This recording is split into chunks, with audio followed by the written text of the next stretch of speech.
Now we are going to learn a concept called as a inter thread communication. क्योंकि तुमने अगर observe किया होगा ना, सिंक्रोनाइजेशन हुआ कि चलो पहले रमेश कॉल कर रहा है, फिर सुरेश कॉल कर रहा है। ओके, तो जो कॉल कर रहा है वो पहले कॉल फिनिश कर रहा है, ये क्लियर है?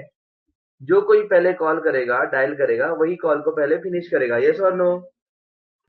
Okay, so let's understand new concept which is called as inter thread communication. तो एक ऑब्जर्व किया क्या तुम लोगों ने कि सपोज अगर मेरे पास पहला वाला अगर ऑब्जेक्ट है, एग्जांपल रमेश कॉलिंग, ठीक है, and Ramesh, okay, call and call, okay. तो ये हो गया यहाँ पे पहला ऑब्जेक्ट, राइट। इसके बाद हमने यहाँ पे लिखा जैसे कि गणेश, गणेश कॉलिंग, यहाँ पे लिखा गणेश एंड कॉल। तो मुझे बताओ कि इसको अगर मैं बार बार रन करूंगा तो हर टाइम पहले रमेश ही कॉल होगा क्या? सिंक्रोनाइजेशन हो गया, सिंक्रोनाइजेशन हो गया कि पहले रमेश का कॉलिंग होगा तो जब कॉल एंड करेगा तभी दूसरा पर्सन आएगा। But my question is that कि अगर मैंने इसको if I call this, like if I run this program multiple time, तो ये हर टाइम पे यही सीक्वेंस में आएगा क्या आउटपुट? ओके, दैट्स राइट, कि आउटपुट का सीक्वेंस ये नहीं आएगा every time. Okay, that's right, कि आउटपुट का सीक्वेंस ये नहीं आएगा। ओके, तो इमेजिन करो कि तुम लोग कुछ ऐसे सॉफ्टवेयर बना रहे हो जिसके अंदर देखो रमेश क्या कर रहा है। Okay, right data in a file, and Suresh क्या कर रहा है, read data from a file. तो अभी मुझे बताओ कि इन दोनों में पहले थ्रेड किसका रन होना चाहिए? चलो, जब तक ये राइटिंग कंप्लीट नहीं करेगा तब तक ये रीडिंग नहीं करेगा। तो पहला थ्रेड किसका रन होना चाहिए बताओ मुझे? एक थ्रेड रमेश है, एक थ्रेड सुरेश है।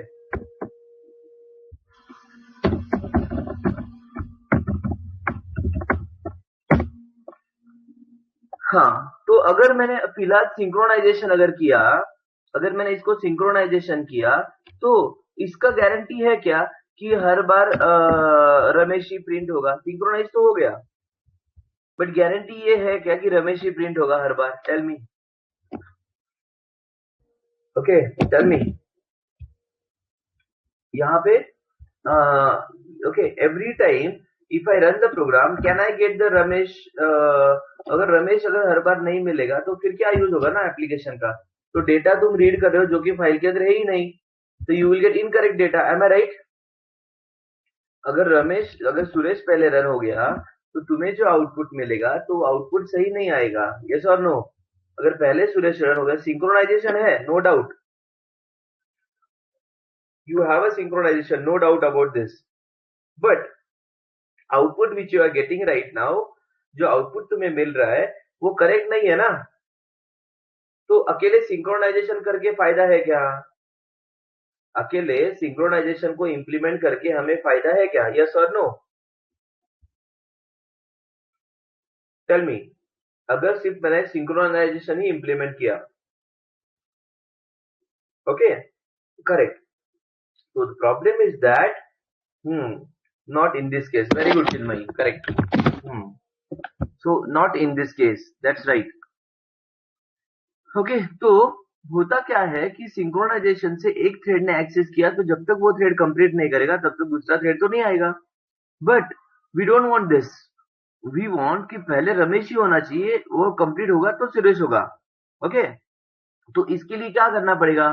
तो इसके लिए हमें एक मैकेनिज्म इंप्लीमेंट करना पड़ता है, उसको हम लोग बोलते हैं इंटर थ्रेड कम्युनिकेशन।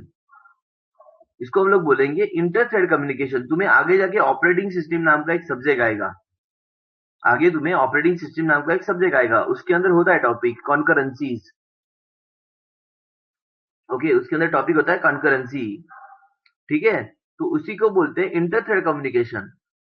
इसको हम लोग बोलते हैं inter thread communication. How this two thread will communicate with each other? पहले रमेश सुरेश, रमेश सुरेश, रमेश सुरेश, कंटिन्यू ये ऐसे ही चलना चाहिए। तो अभी जो मैं प्रोग्राम बताऊंगा, तो प्रोग्राम का सिंटैक्स डिफिकल्ट होगा तुम्हारे लिए, but ignore that for some time, understand the concept, clear? Maybe syntax is little bit confusing for you first time when you are learning, but just focus on the concepts right now. Okay, syntax की अभी जरूरत नहीं है, concept important है.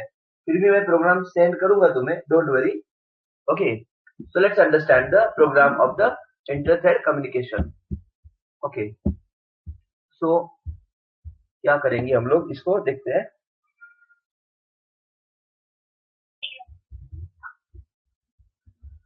Okay, so let's get the program here. So look at this. Imagine this is my class here.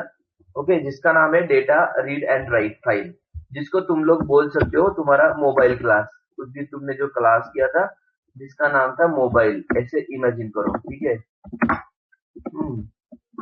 तो इसको हम लोग कंसीडर करेंगे मोबाइल क्लास. तो इस मोबाइल क्लास के अंदर हमारे पास एक फंक्शन है कॉल, और एक होगा एंड कॉल नाम का, ठीक है. तो ये मेरा क्लास है जिसके अंदर एक फंक्शन है पुट डेटा, जो कि मेरा डेटा को फाइल में लिखेगा, और एक जो फंक्शन है जो कि डेटा को फाइल से रीड करेगा. Now tell me the sequence. सबसे पहले कौन सा फंक्शन रन होना चाहिए? सबसे पहले कौन सा फंक्शन रन होना चाहिए? Tell me the sequence. Put या गेट?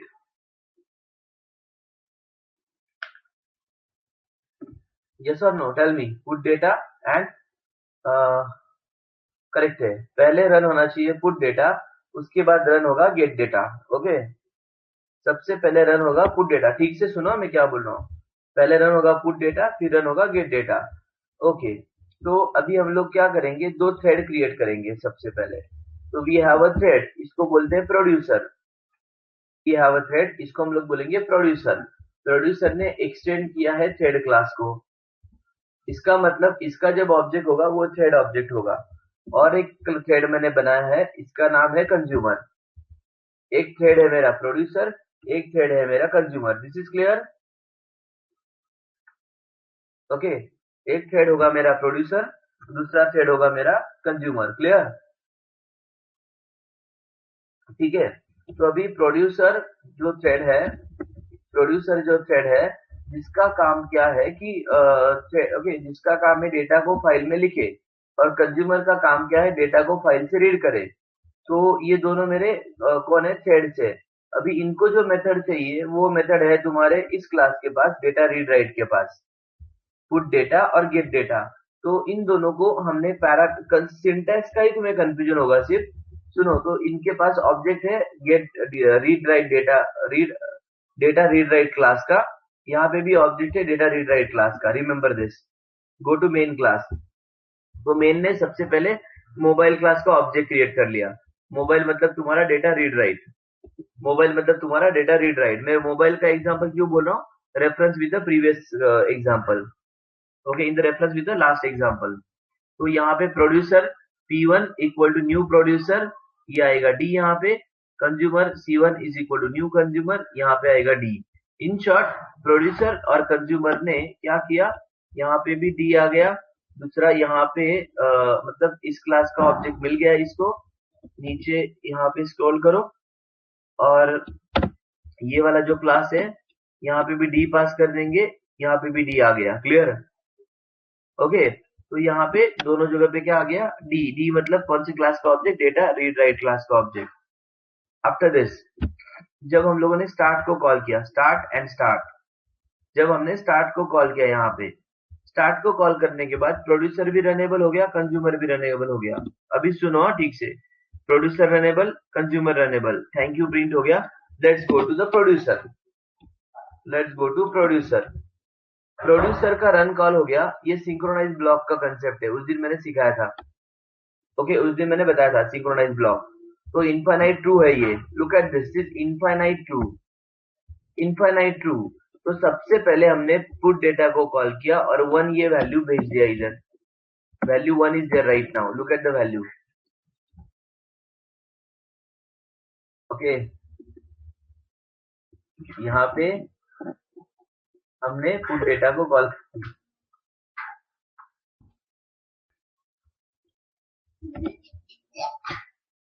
यहाँ पे हमने पुट डेटा को कॉल कर दिया. यहाँ पे 1 आ गया. यहाँ पे 1 आ गया। अभी सबसे पहले क्या होगा, कुछ तो मिस हो रहा है, देखो। हाँ, 1 आ गया, लिसन केयरफुली। यहाँ पे इनिशियल वैल्यू फॉल्स है। First time we are coming to this class, B का वैल्यू फॉल्स है। First time we are coming here, value of the B is false right now. Okay, value of the B is false right now. So कहाँ पे थे हम लोग, ये 1 हमने इसको दे दिया, याद रखो। ये जो n है, ये 1 हमने यहाँ पे इसको दे दिया। ओके, नाउ क्योंकि right now B is false, false है मतलब कंडीशन तो ट्रू नहीं है। 1 यहाँ पे दे दिया, पुट डेटा ने व्हॅल्यू जनरेट किया 1 और बी को ट्रू कर दिया। इथपर्यंत कळलं सगळ्यांना मी काय केलं? इथे मी 1 पास केला, याची व्हॅल्यू फॉल्स आहे म्हणून हे सगळं स्किप केलं, याने व्हॅल्यू याला दिली, याने जनरेट केली व्हॅल्यू 1। इथपर्यंत सगळ्यांना कळलं का? I have generated the value 1 here, please reply everyone.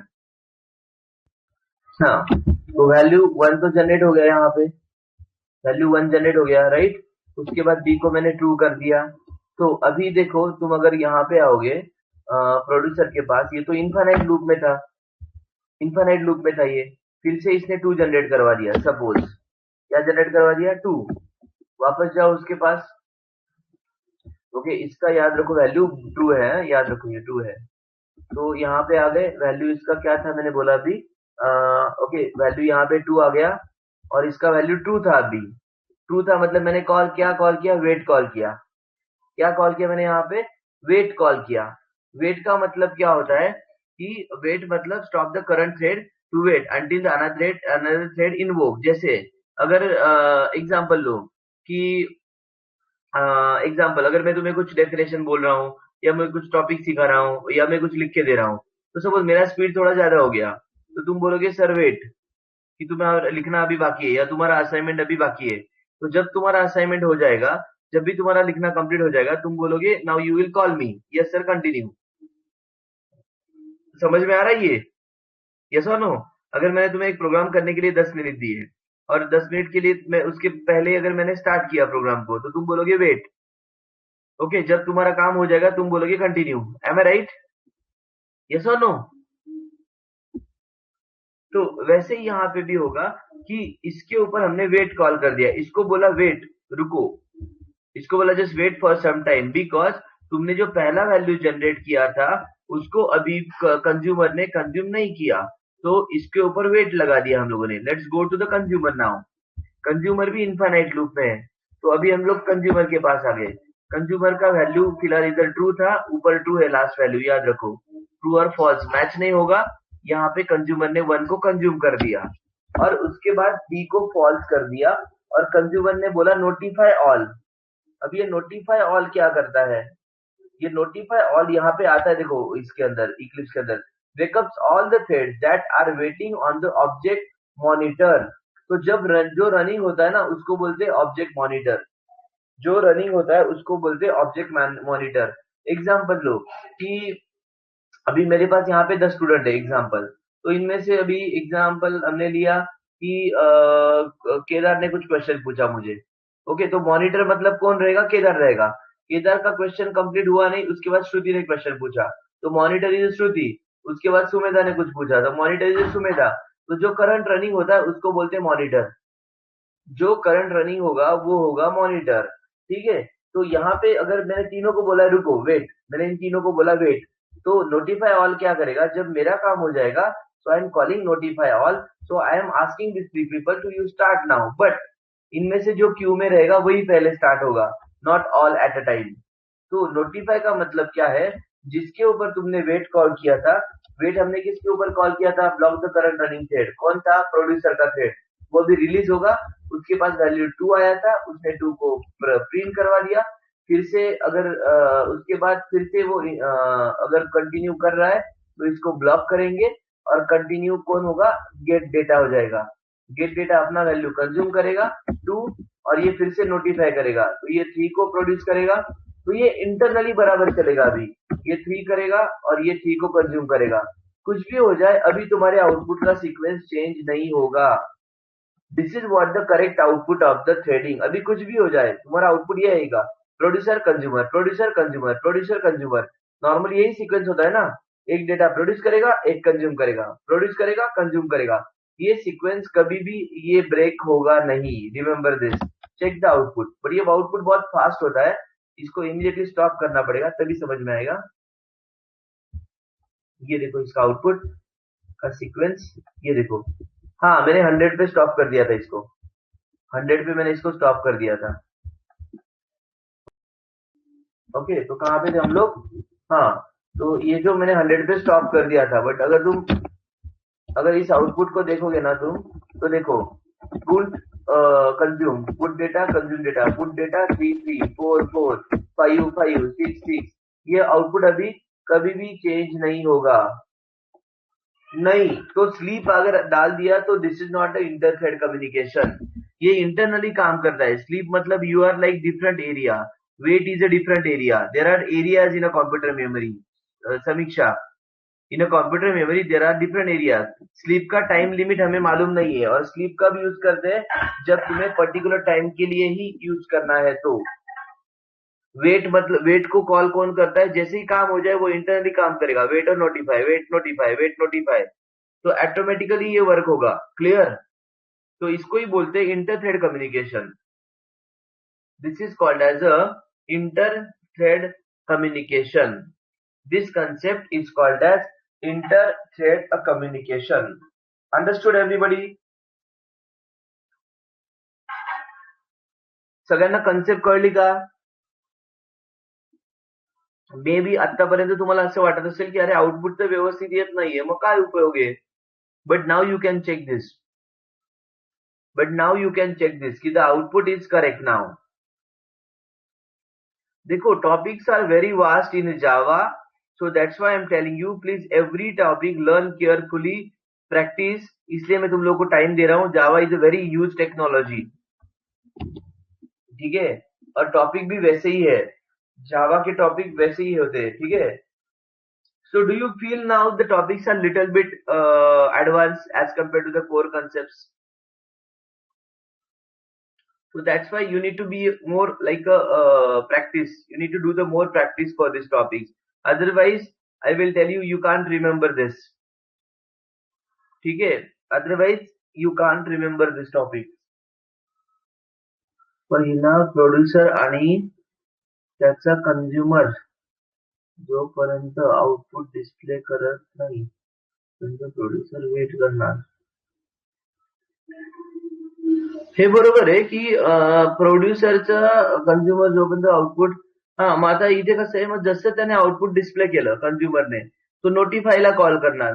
Mug notify नंतर जेवढे कोणी वेटवर असतील, 1 किंवा 2 किंवा 10, तर ते सगळे ते काय होणार? रनेबल होणार। ओके, 1 किंवा 2 किंवा जे काही थ्रेड हे रनेबल असतील, रनेबल म्हणजे काय? ते रनेबल होणार म्हणजे, ओके, म्हणजे एकपेक्षा जास्त थ्रेड असेल तर रनेबल होणार। नाव रनेबल नंतर त्यांच्या अकॉर्डिंग टू देअर सिक्वेन्स जो काही रूल टाकला असेल, तर ती थ्रेड पहिले रन होणार। सो नोटिफाय काय करणार? जी थ्रेड ही जे थ्रेडला आपण स्टॉप केलंय, तर त्या थ्रेडला तो कंटिन्यू करणार। ओके, कळलं का? ज्या थ्रेडला आपण स्टॉप केलंय त्या थ्रेडला तो काय करणार? कंटिन्यू करणार। अंडरस्टूड? एक्सेप्शन कधी येईल म्हणजे असं का विचारलं तू? Interrupted exception, okay. मग बाय चान्स तुला याला वेटवर केलं असेल आणि कोणी परत एकदा स्टार्ट कॉल केलं, ऑलरेडी थ्रेड ही वेटिंगला आहे आणि कोणी त्या थ्रेडला स्टार्ट केलं, so maybe you will get the exception, interrupted exception. If the thread is already on the wait mode and somebody is like a starting the thread again, तो जो ऑब्जेक्ट असेल पी डॉट स्टार्ट असं लिहिलं कोणीतरी, कळलं? So in such a scenario you will get the exception. Okay, so याचं मी तुम्हाला एक फाईल हँडलिंग मध्ये असाइनमेंट देईल करायला। मी अजून तुम्हाला फाईल हँडलिंग नावाचा टॉपिक नाही शिकवला। ओके, मी अजून तुम्हाला फाईल हँडलिंग नावाचा टॉपिक नाही शिकवला।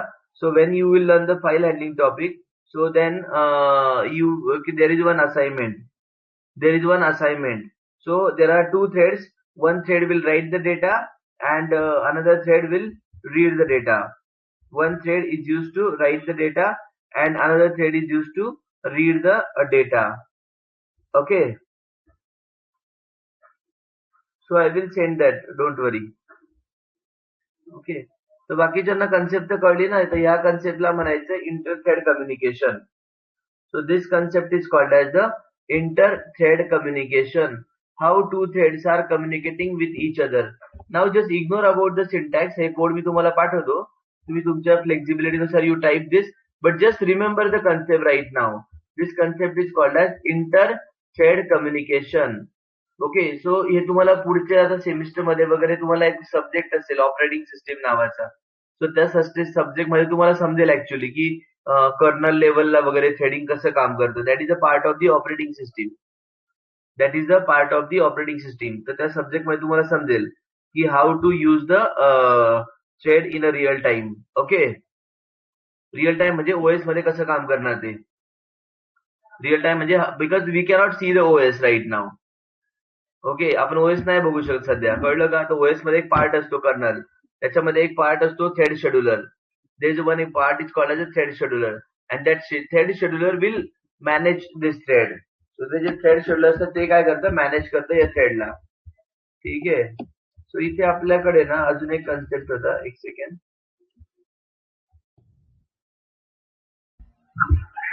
Okay,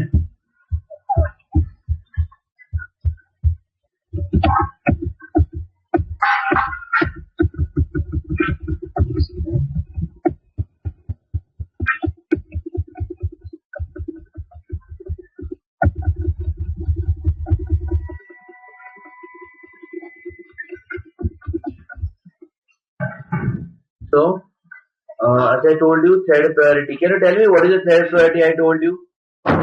Tell me the thread priorities. Tell me the thread priority.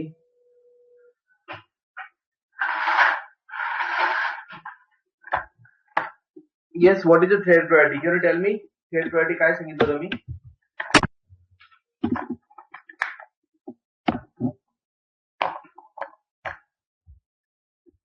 Yes, but what is the value? Mean, max, normal, that's right. But what is the minimum priority? What is the minimum priority? What is the maximum priority? What is the normal priority? Okay, so there is one more method which is called as the yield method. Look at this method here. YIELD. Okay, YIELD. This is one of the method here. So what is this yield method? So whenever you have a two thread with the same priority, if you have a two thread with the same priority, okay, so by calling the yield method, maybe there is a possibility to run the other thread first. If there are thread A and B, by calling yield on A, maybe there is possibility to run the B thread first, but not a guarantee. This is just a request to the JVM.